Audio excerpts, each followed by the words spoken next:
Assalamualaikum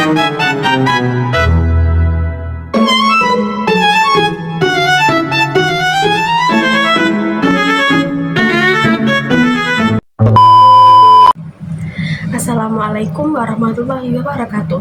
Halo semuanya, kenalin nama aku Nabila Purnama Putri. Di video ini aku akan membahas tentang masa pemerintahan Indonesia, yaitu masa reformasi. Masa reformasi ini telah melewati beberapa periode pemerintahan, yaitu 1. Periode pemerintahan B.J. Habibie, lalu yang kedua periode pemerintahan Abdurrahman Wahid atau Gus Dur, dan yang ketiga periode pemerintahan Megawati, serta periode pemerintahan SBY atau Susilo Bambang Yudhoyono. Nah, yang kita bahas di video ini adalah periode pemerintahan B.J. Habibie. Periode pemerintahan B.J. Habibie ini berlangsung selama 1 tahun 5 bulan. Awal terbentuknya masa reformasi ini dikarenakan lengsernya Presiden Soeharto yang kemudian digantikan oleh B.J. Habibie, yang awalnya B.J. Habibie ini menjadi Wakil Presiden Indonesia. Hal ini sesuai dengan ketentuan Pasal 8 Undang-Undang Dasar 1945 yang berbunyi, jika Presiden mangkat, berhenti, atau tidak dapat melakukan kewajibannya di masa jabatannya akan digantikan oleh Wakil Presiden sampai habis masa jabatannya. Diangkat menjadi Presiden Indonesia di tanggal 21 Mei 1998, akhirnya B.J. Habibie membentuk kabinet yang bernama Reformasi Pembangunan pada tanggal 22 Mei 1998. Lalu, kebijakan-kebijakan yang diberlakukan oleh B.J. Habibie di masa reformasi ada di berbagai bidang, yaitu di bidang politik, di bidang hak asasi manusia, dan di bidang ekonomi. Yang pertama aku bahas adalah di bidang politik. Di bidang politik ini, B.J. Habibie memberlakukan beberapa kebijakan. Habibie berupaya untuk merubah budaya politik yang diwarisi oleh pemerintahan sebelumnya. Nah, untuk merubah budaya politik ini, B.J. Habibie memberlakukan otonomi daerah yang lebih demokrasi dan meluas melalui TAP MPR nomor 15 tahun 1998. Sebelum reformasi, urusan pemerintahan dan keuangan ini terpusat di Jakarta. Akibatnya, daerah-daerah penghasil SDA seperti Kalimantan, Sulawesi, Sumatera, dan Papua hidup di bawah garis kemiskinan.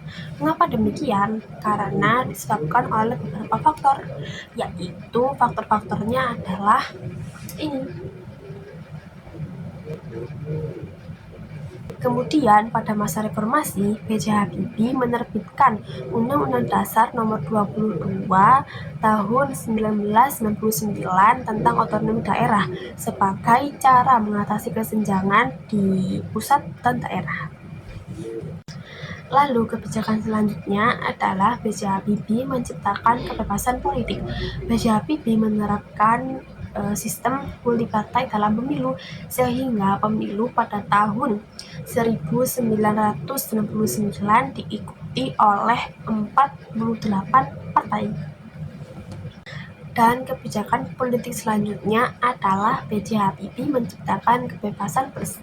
B.J. Habibie membuat undang-undang pers yang berisi perlindungan pers dan tugas wartawan. Kemudian B.J. Habibie juga membatasi jabatan presiden maksimal 2 kali dan masing-masingnya adalah 5 tahun. Di masa pemerintahan B.J. Habibie ini terjadi peristiwa besar, yaitu referendum di Timur Timur. Referendum ini adalah proses pemungutan suara untuk mengambil keputusan suara politik yang mempengaruhi negara.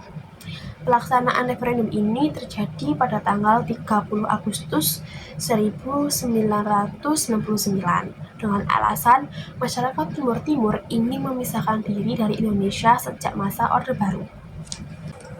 Tujuan dilaksanakannya referendum ini adalah untuk memastikan rakyat Timur Timur ini memilih otonomi atau kemerdekaan, dan hasilnya diumumkan oleh PBB pada tanggal 4 September tahun 1999 yang hasilnya 78,5% masyarakat Timur Timur memilih untuk lepas dari Indonesia.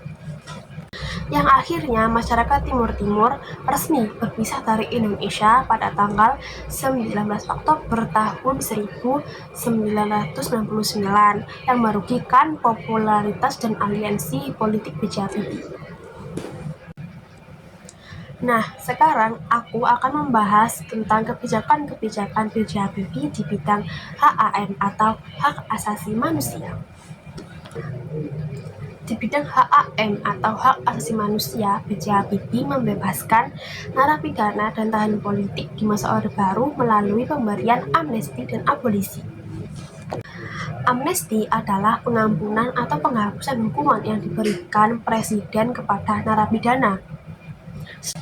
Sedangkan abolisi adalah penghapusan proses hukum yang sedang berjalan kepada narapidana. Salah satu contohnya adalah pembebasan Sri Bintang Pamungkas yang ditahan karena mengkritik kebijakan Soeharto. Menurut B.J. Habibie, menahan tokoh-tokoh yang berseberangan dengan kebijakan pemerintah tidak sesuai dengan sistem demokrasi yang ada di Indonesia. Lalu, kebijakan yang diberlakukan oleh B.J. Habibie di bidang HAM adalah menghapus tanda khusus pada KTP etnis Tionghoa. Dan kebijakan yang lainnya adalah menghilangkan diskriminasi ras, etnik, maupun agama. Selanjutnya, aku akan membahas tentang kebijakan ekonomi yang diberlakukan oleh B.J. Habibie di masa reformasi.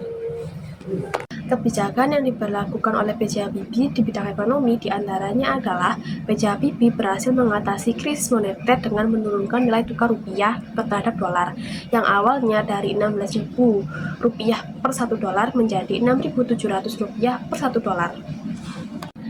Lalu, kebijakan selanjutnya adalah B.J. Habibie berhasil menurunkan laju inflasi dan distribusi kebutuhan pokok mulai membaik.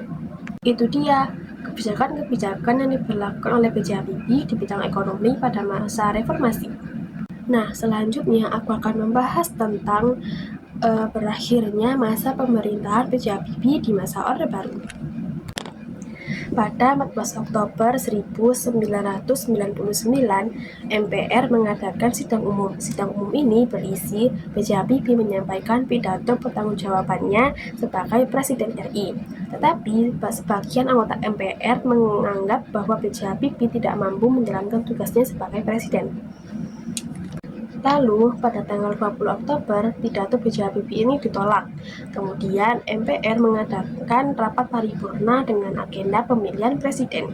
Calon presiden saat itu adalah Abdurrahman Wahid atau Gus Dur, lalu Megawati, dan Yusril Iza Mahendra.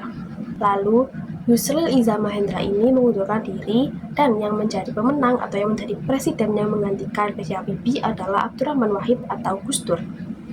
Nah, itu dia informasi-informasi tentang masa reformasi yang bisa saya sampaikan. Jika ada kesalahan informasi, mohon dimaafkan. Terima kasih. Wassalamualaikum warahmatullahi wabarakatuh.